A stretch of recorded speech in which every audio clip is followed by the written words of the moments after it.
విద్యార్థి దశలోనే చిన్నపిల్లలకు సేవాభావం పట్ల ఆసక్తిని పెంపొందిస్తున్న కృష్ణవేణి గ్రూప్స్ ఆఫ్ స్కూల్ యాజమాన్యానికి అభినందనలు తెలుపుతున్నట్లు అధ్యక్షులు పిటి స్వామి అన్నారు.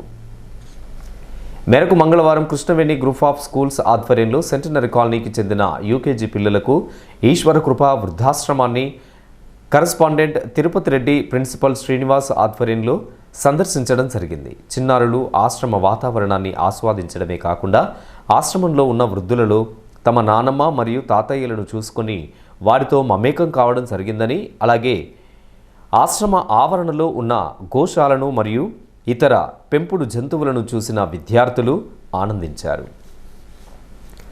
పాఠశాల కరస్పాండెంట్ వృద్ధాశ్రమం కొరకై విద్యార్థులచే సేకరించబడినటువంటి 10,000 రూపాయల విరాళాన్ని చెక్కు రూపంలో ఆశ్రమానికి అందజేశారు. ఆశ్రమ వాసులకు భోజన కార్యక్రమాన్ని ఏర్పాటు చేశారు. ఈ కార్యక్రమంలో వృద్ధాశ్రమ డైరెక్టర్లు సత్తయ్య, ఎల్ మాధవరెడ్డి, ఆశ్రమ సలహాదారు సీతారాం రెడ్డి, పాఠశాల ఉపాధ్యాయులు ప్రశాంతి, మంజుల, సంధ్య, అనిత, శ్రవంతి, స్వాతి, అనుష, మౌనిక తదితరులు పాల్గొన్నారు.